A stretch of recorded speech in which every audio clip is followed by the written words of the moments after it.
30% तक। आदमी ने पूछा कि आखिर जीरो कौन है, क्योंकि एक सामान्य मॉन्स्टर टेमर के लिए उसके जितना ताकतवर होना असंभव है। जीरो ने खुलासा किया कि जैसे ही उसने मिशन लिया, उसे पहले से ही महसूस हो गया था कि कोई उसे गुप्त रूप से देख रहा है। उसने अंदाजा लगाया कि वे लोग हत्यारे हैं जो अदृश्यता का उपयोग करके खुद को छुपाते हैं और अकेले खिलाड़ियों पर हमला करते हैं। और फिर उन्होंने उसी समय मिशन प्राप्त किया, तो उन्होंने अंतिम चरण में उसे घात लगाने और स्कॉर्पियन किंग को हासिल करने की योजना बनाई। आदमी को एहसास हुआ कि उन्होंने गलत व्यक्ति को नाराज कर दिया है। उसे पता था कि उसे भागना होगा, नहीं तो जीरो ने उसे चुनौती दी कि वो दिखाए कि वो कितना ताकतवर है। और एक झटके में बख्तरबंद स्कॉर्पियन किंग ने आदमी को पेट में मारा। आदमी ने मिन्नत की कि उसे मारा न जाए। जीरो ने जवाब दिया कि एक ऐसी दुनिया में जहां पहिया ताकतवर के लिए चारा है, अगर कोई दूसरों को खाना चाहता है तो उसे खुद खाने के लिए तैयार रहना चाहिए। आदमी की आंखों में जीवन खो गया जब उसे खाना शुरू किया गया।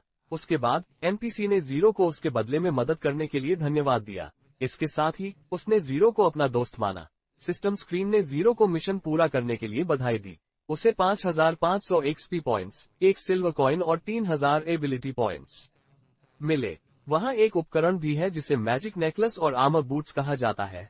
शून्य भी लेवल 4 पर पहुंच गया। अगले लेवल अप के लिए केवल 2000 एक्सपी पॉइंट्स की आवश्यकता है। उसने उपकरण को देखने का निर्णय लिया। मैजिक नेकलेस लेवल 4 पर है और 1 स्टार के साथ है। यह एक नेकलेस है जिसके बारे में किवदंतियों में कहा जाता है कि यह जादू से ही बना है। कहा जाता है कि अगर कोई व्यक्ति इसे पहनता है तो वह अपार मात्रा में जादू प्राप्त कर सकता है। आर्मर बूट्स लेवल 5 पर है और 1 स्टार के साथ है, और यह एक ठोस बूट है जो हंटर्स को एक निश्चित मात्रा में रक्षा प्रदान करता है। जीरो ने टिप्पणी की कि यह उसकी जरूरतों के अनुसार है। उसे उपकरण मिला जो उसकी मना को बढ़ाता है जब उसे इसे मजबूत करने के लिए कुछ चाहिए था। उसने आइटम को अधिकतम तक परिष्कृत किया।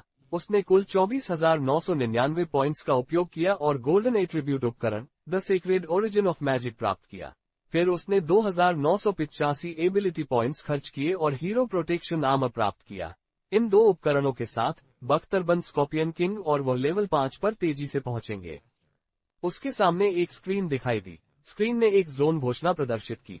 डूम्सडे विलेज के सभी हंटर्स को बताया गया कि छिपा हुआ dungeon apocalyptic city level 5 doomsday village के पास प्रकट हुआ है। डेंगॉन 1 घंटे के लिए खुला रहेगा। सभी हंटर्स को मिशन को अंजाम देने के लिए डेंगॉन की ओर जाने की सलाह दी गई। जो पहले डेंगॉन को साफ करेगा उसे एक उदार इनाम मिलेगा। लोगों को लेवल 5 के छिपे हुए डेंगॉन के बारे में सुनकर आश्चर्य हुआ। जीरो जानता था कि इसे पहले साफ करना असंभव नहीं है। अपनी वर्तमान ताकत को देखते हुए उसने इसे करने का निर्णय लिया। पोर्टल पहले ही प्रकट हो चुका था, इसलिए हर कोई एक पार्टी सदस्य को भर्ती करके इसके लिए तैयारी कर रहा था। उनमें से अधिकांश इनाम के कारण इसे पहले साफ करने का लक्ष्य बना रहे हैं। एक आदमी ने समझाया कि उनके वर्तमान स्तर को देखते हुए कालकोठरी में प्रवेश करना आत्महत्या के बराबर होगा। वे पैसे कमा सकते हैं, लेकिन शायद उन्हें खर्च करने के लिए जीवित न रहें। उस आदमी ने दोहराया कि यही एकमात्र कारण है कि उन्हें एक टीम बनानी चाहिए। जीरो ने देखा कि काफी लोग हैं जो कालकोठरी को चुनौती देना चाहते हैं। किसी ने उसे रास्ते से हटने के लिए धक्का दिया। वो एक सुनहरे कवच में चमकता हुआ शूरवीर था। किसी ने इस व्यक्ति को अध्यक्ष कहा। लोग इस व्यक्ति के बारे में जानने के लिए उत्सुक थे। वो लियू याओ है, लिनहेई सिटी के सबसे अमीर व्यक्ति लियू युए का बेटा। लिनहेई सिटी की 3 सबसे बड़ी फॉर्मेसिया सभी लियू परिवार की हैं। उनकी कुल संपत्ति अरबों डॉलर से अधिक है। युवा मास्टर लियू हमेशा घमंडी रहे हैं, यहाँ तक कि उनके अनुयायी भी 1 स्टार उपकरण से पूरी तरह सुसज्जित हैं, जिसकी कीमत कम से कम 10,000 है। एक महिला ने झांग युए को देखा। वो युए की पूर्व प्रेमिका है। उसका नाम लिन ये युया है। वो उसके पास आई और उसे एक सामान्य राक्षस तेमा होने के लिए ताना मारा, जो अपना किराया भी नहीं चुका सकता और कालकोठरी में लड़ने की सोच रहा है। जीरो उग्र था। जब उसने उससे पूछा कि क्या उसे इससे कोई समस्या है, तो वह चौंक गई। उसने उम्मीद की थी कि वह उससे एक और मौका मांगने के लिए गिड़गिड़ाएगा क्योंकि वह एक सिम्प है। फिर वह याओ से चिपक गई और यह युई से कहा कि केवल याओ ही अद्वितीय कालकोठरी को पहले साफ करने के योग्य है, इसलिए उसे बस दिवास्वप्न देखना बंद कर देना चाहिए। याओ ने यह युएर को गले लगाया और यह यू का मजाक उड़ाया कि उसे छोड़ दिया गया है और उसे बस आगे बढ़ने की सलाह दी। यह यू ने बेपरवाही से जवाब दिया कि वह तो बस पुराने जूतों की एक जोड़ी थी और याओ उसे ले सकता है अगर वो चाहे। और जहां तक अद्वितीय कालकोठरी की बात है, उसे लगा कि जो ऐसा सोच रहा है वह कोई और है। इससे यह यू नाराज हो गई। वो चाहती है कि याओ उसे सबक सिखाए। और डरने के बजाय हमारे लड़के ने मुस्कुराते हुए उन्हें अपनी जिंदगी की कद्र करने की सलाह दी। यह युएर चिल्लाई कि वो सिर्फ बहादुरी दिखा रहा है जबकि वो कुछ भी नहीं है।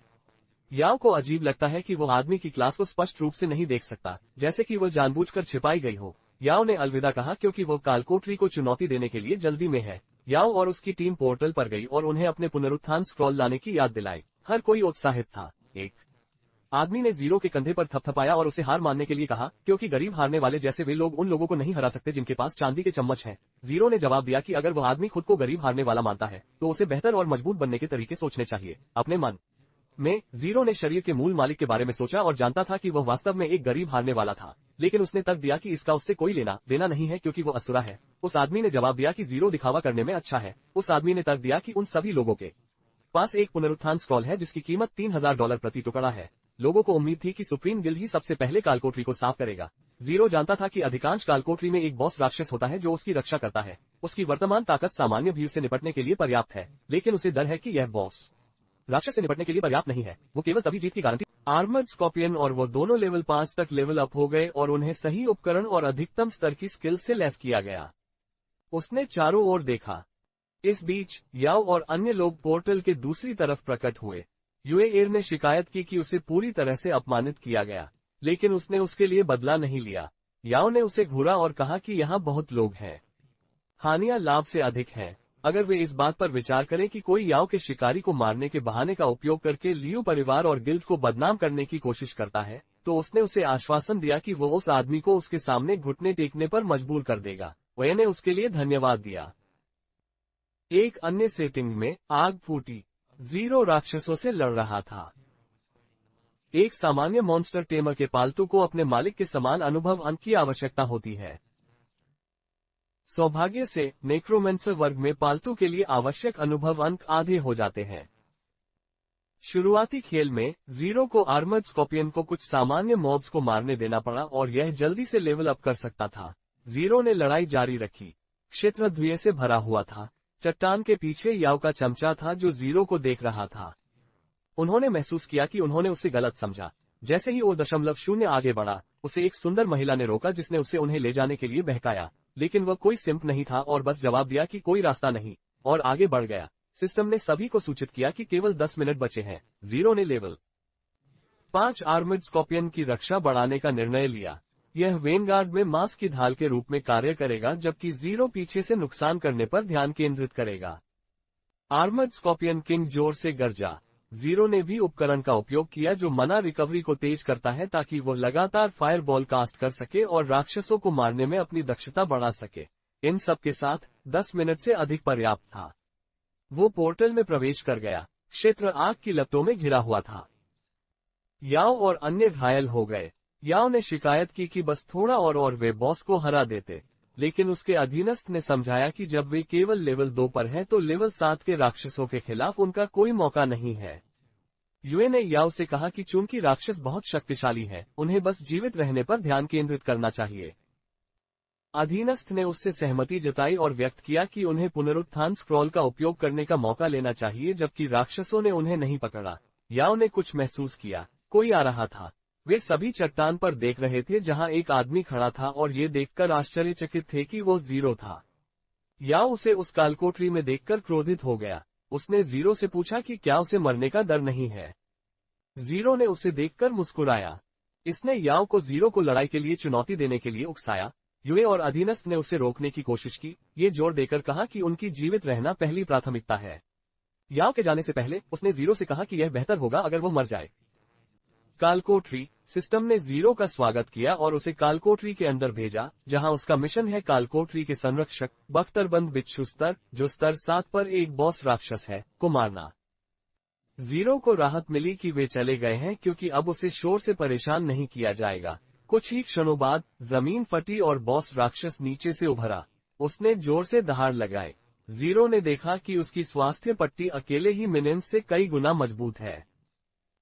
उसने अपने पालतू को हमला करने का निर्देश दिया। दोनों बिच्छू एक दूसरे से लड़े।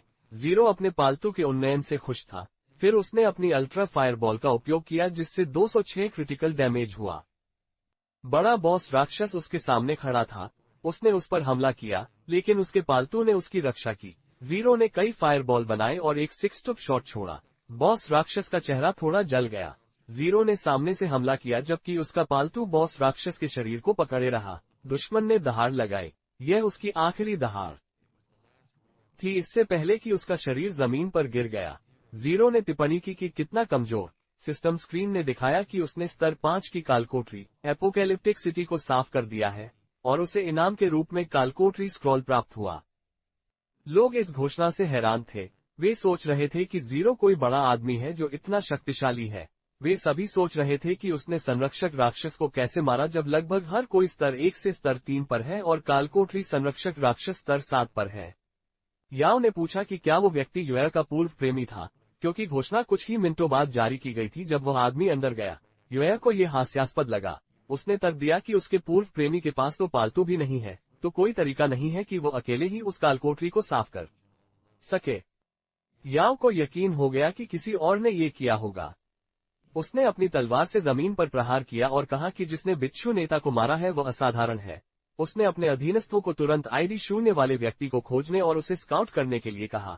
बॉस राक्षसों से आइटम ड्रॉप दर वास्तव में सामान्य राक्षसों की तुलना में बहुत अधिक है। वहां तांबे के सिक्के, ब्लूप्रिंट और यहां तक कि उपकरण जैसे आइटम थे, लेकिन सबसे महत्वपूर्ण आइटम स्क्रॉल है।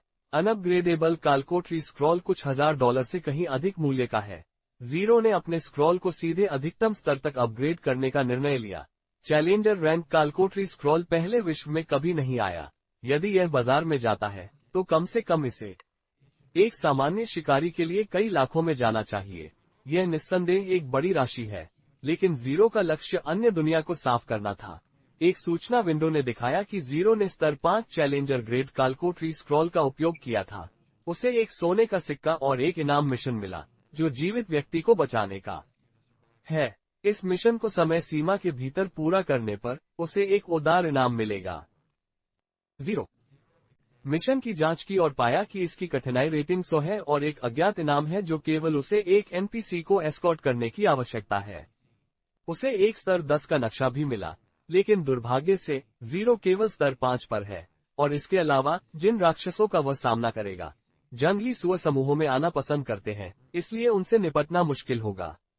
उसने इस पर तनाव न लेने और सर्वाइवल ईलिन को खोजने पर ध्यान केंद्रित करने का निर्णय लिया। जंगल के बीच में एक लड़की का पीछा एक जंगली सुअर कर रहा था।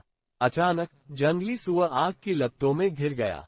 धीरे धीरे धुआं साफ हुआ और उसने जीरो को प्रकट किया।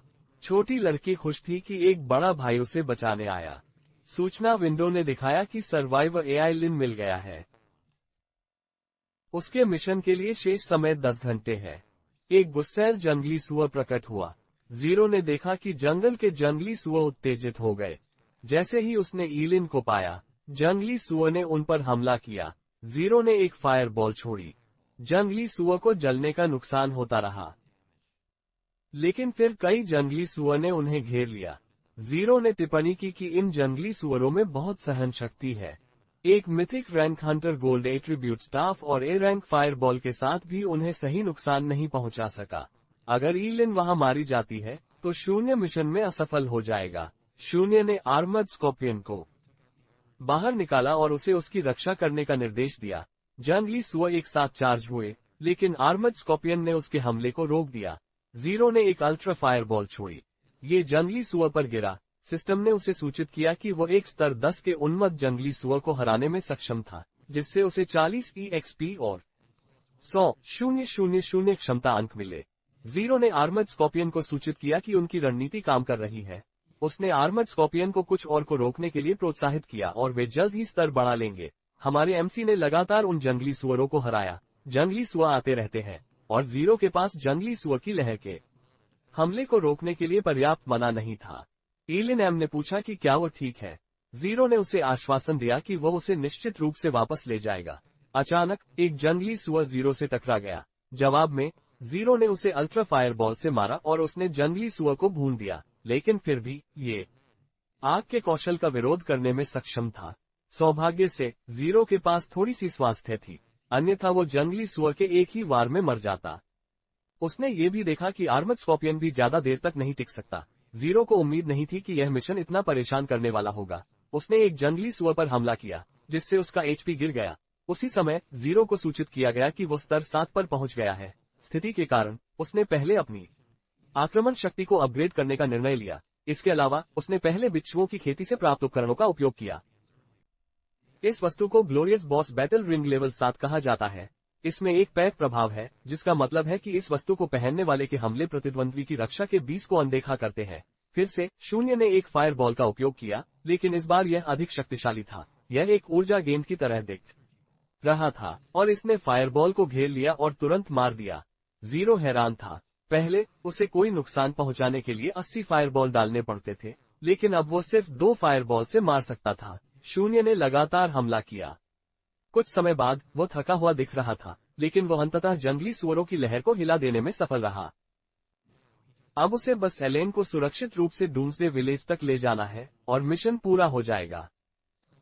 फिर कोई आया और ये देखकर हैरान हुआ कि जीरो डनबॉन से जिंदा लौट आया है। ये हारा हुआ लियू याओ था और उसके साथ यूएर था। जीरो ने उन्हें भगा दिया, क्योंकि वो छोटे मोटे लोगों से निपटना नहीं चाहता। यूएर ने याओ की तारीफ की और उससे जीरो को सबक सिखाने की गुजारिश की। याओ ने अपनी तलवार खींची। जीरो ने याओ को चुनौती दी कि क्या वो वास्तव में उसे मार सकता है। फिर याओ आगे बढ़ा, क्योंकि वह देखना चाहता था कि जीरो की जुबान उसकी तलवार से तेज है या नहीं। याओ की तलवार जीरो के कंधे पर लगी, लेकिन यह उसमें पैक नहीं कर पाए। याओ को विश्वास नहीं हुआ, यईर को भी, चूंकि याओ जीरो को कोई नुकसान नहीं पहुंचा सका, जबकि जीरो सिर्फ एक निहत्था जानवर प्रशिक्षक था। जीरो ने पूछा कि क्या वह हो गया है और अब उसकी बारी है। जीरो ने अपनी शक्ति का प्रदर्शन करते हुए एक बड़ी लौ का भंवर छोड़ा और ये देखकर याओ घबरा गया और जीरो को धमकी दी कि वो एक शक्तिशाली परिवार से है और अगर उसने उस पर हाथ डाला तो उसे पछताना पड़ेगा। लेकिन हमारे लड़के ने जीरो को उन सब बातों की परवाह नहीं की। उसने अपनी फायरबॉल छोड़ी और याओ उड़ गया। याओ ने शिकायत की कि वो उस स्थिति में कैसे पहुंचा। सिर्फ एक ही शॉट से वो धूल में बदल गया, अपनी सुनहरी कवच छोड़कर। जीरो ने स्क्रीन को देखा और याओ को बेवकूफ कहा। दूसरी दुनिया में एक शिकारी का नाम आमतौर पर सफेद होता है। हालांकि जब एक शिकारी एक सफेद नाम वाले दूसरे शिकारी पर एक दुर्भावनापूर्ण आश्चर्यजनक हमला करता है, तो हमलावर का नाम थोड़े समय के लिए ग्रे हो जाएगा। इस अवधि के दौरान पीड़ित की प्रतिशोध को एक रक्षा कार्य माना जाएगा और उन्हें कोई बुरा मूल्य नहीं मिलेगा। यदि पीड़ित प्रतिशोध में असफल होता है और मारा जाता है, तो हमलावर का नाम लाल हो जाएगा और उन्हें बुरा मूल्य मिलेगा। दूसरी दुनिया के नियमों के तहत हमलावर दूसरी दुनिया से बाहर नहीं निकल सकेगा, भले ही वे एक सुरक्षित क्षेत्र में प्रवेश करें, जब तक वे अपने बुरे मूल्य को साफ करने के लिए पर्याप्त संख्या में राक्षसों को नहीं मारते या वे अपनी मृत्यु की प्रतीक्षा करते हैं। न केवल एक शिकारी के स्तर और अनुभव अंक उनकी मृत्यु पर घटेंगे, बल्कि उनकी बड़ी संख्या में उपकरण और वस्तुएं भी गिर जाएंगी। यूएर हैरान थी कि जीरो ने याओ को एक ही शॉट में मार दिया। वो सोच रही थी कि वो कब इतना शक्तिशाली हो गया। वो घबरा गई जब उसने देखा कि जीरो उसकी ओर बढ़ रहा है, खासकर जब वो पुनरुत्थान चिल्ला नहीं सकती थी। स्क्रॉल, क्योंकि इसे 7 दिनों में केवल 2 बार ही इस्तेमाल किया जा सकता है, उसने पहले ही एक का उपयोग करके कालकोठरी से भागने के लिए किया था। अगर वो अब एक और उपयोग करती है तो वो इसे फिर से उपयोग नहीं कर पाएगी। बाद में डर के मारे उसने उसे प्यार भरे शब्दों से मनाया, लेकिन शून्य और एलेन ने उसे अनदेखा करते हुए आगे बढ़ गए। चूंकि उया ने जीरो पर हमला नहीं किया, अगर वो उस पर हमला करता है तो वह प्रभावित होगा। उसने तुच्छ लोगों के कारण अपना समय बर्बाद न करने का निर्णय लिया। उया ने उन्हें दूर जाते हुए देखा। फिर ये लड़की गुस्से में आ गई कि जीरो ने उसे अनदेखा करने की हिम्मत की। कुछ समय बाद एक घर में एइलिन ने जीरो को धन्यवाद दिया क्योंकि वो घर वापस आ सकी। सिस्टम विंडो ने जीरो को challenger rank bounty mission rescue the survivor पूरा करने के लिए बधाई दी। उसे आइस मैजिक स्टाफ, एक स्किल बुक, टिनी आइसिकल और एक पेट एग मिला। उसने अपनी जीवन शक्ति 30 मना 12 और फ्री एट्रीब्यूट पॉइंट्स +6 में भी स्तर बढ़ाया। जीरो वर्तमान में स्तर 8 पर है और फिर से स्तर बढ़ाने के लिए 9500 एक्सपी की आवश्यकता होगी। हमारे एमसीएम ने फिर स्टाफ को बुलाया। यह एक स्तर 8 आइस मैजिक स्टाफ है। ये एक मैजिक स्टाफ है जिसमें बर्फ की शक्ति के लिए अत्यधिक मजबूत संबंध है, और चूंकि उसके पास लगभग अनंत क्षमता बिंदु थे, जीरो ने स्टाफ को परिष्कृत करने का निर्णय लिया और उसने इसे 144 बार अधिकतम अनुमत मात्रा में किया। उसने कुल 22,356 क्षमता बिंदु का उपयोग किया और उपकरण को गोल्डन एट्रीब्यूट उपकरण में बदल दिया। फ्रॉस्ट शैटरर सेप्टर उपकरण की ग्रेड जितनी अधिक होगी, उसके परिष्करण के लिए उतने ही अधिक क्षमता बिंदु की आवश्यकता होगी। सौभाग्य से वो राशि जीरो के लिए कोई समस्या नहीं है। स्टाफ के अलावा उसे अन्य लूट भी मिली। उसने वो पेट एग निकाला जो उसने प्राप्त किया था। यह एक सामान्य ग्रेड का था, इसलिए वो इसके बारे में वास्तव में उत्साहित नहीं था। इसके अलावा उसने राक्षसों को मारते समय काफी सामान्य ग्रेड के पेट एग प्राप्त किए। अभी उसने निर्णय लिया कि वो सभी को आर्मर्ड स्कॉर्पियन के लिए चारे के रूप में उपयोग करेगा। आर्मर्ड स्कॉर्पियन को यह विचार पसंद आया। इसके बाद कई सूचनाएं आईं कि उसके पेट आर्मर्ड स्कॉर्पियन ने पेट एग खा लिए। बाद में उसे सिस्टम द्वारा बधाई दी गई क्योंकि उसका पेट silver armoured scorpion elite grade में विकसित हो गया है। विकसित संस्करण अपने सिल्वर शरीर के साथ बहुत अच्छा लग रहा था। जीरो 2 स्टार मैजिक स्टाफ और एक सिल्वर आर्मर्ड स्कॉर्पियन से काफी खुश था। याओ द्वारा पहले दिए गए गोल्डन उपकरण के साथ जीरो को पहले विश्व के अंतिम बॉस को चुनौती देने में सक्षम होना चाहिए। हालांकि उससे पहले उसे वापस जाकर कुछ सामग्रियों की आपूर्ति को फिर से भरने की आवश्यकता थी। वो पोर्टल से बाहर चला गया। बाहर पहले से ही अंधेरा हो चुका था। वो अपने कमरे में वापस आ गया। फिर उसका फोन बजा। यूए ने उसे उठाया। यह उसके भाई के मेडिकल बिल के लिए 390,000 के बारे में एक कॉल थी। अगर वह भुगतान नहीं करेगा तो अस्पताल उसके भाई का इलाज रोक देगा। फिर हमारे लड़के ने पूछा, अस्पताल के लिए भुगतान कार्ड नंबर, जैसा कि उसने कहा कि वह इसे 10 मिनट के भीतर स्थानांतरित कर देगा। यह कोई बड़ी बात नहीं थी क्योंकि वो कुछ सोने के उपकरण बेचकर कुछ मिलियन कमा सकता था। उसने मूल शरीर के मालिक की मदद करने की योजना बनाई ताकि वह अपने भाई को बचा सके और मूल यूए का ऋण चुका सके। लेकिन फिर उसे चेतावनी मिली कि उपकरण बंधा हुआ है और इसे व्यापार या गिराया नहीं जा सकता। वह हक्का बक्का रह गया। उसने टिप्पणी की कि 10,000 गुना वृद्धि बफ का यह एक नुकसान था। अपने उपकरण का व्यापार करने की क्षमता के बिना उसके पास सभी चांदी के सिक्के बेचने पर भी केवल $10,000 से थोड़ा अधिक है। इसने उसे पैसे कमाने के तरीकों के बारे में सोचने पर मजबूर कर दिया। उसने अपने मोबाइल फोन को देखा। उसने खोजा और पाया कि सामान्य बूस्टिंग सेवाओं के लिए प्रति घंटा वेतन बहुत कम है। लेकिन फिर उसने कुछ दिलचस्प देखा। एक पोस्ट थी जो 300,000 सोने के लिए एक बूस्टर की भर्ती कर रही थी। बहुत से लोग पोस्ट में शामिल हुए। यूए ने चेहरे पर एक डरावनी मुस्कान के साथ व्यक्ति से संपर्क किया। वो घातक इनाम से आकर्षित हुआ।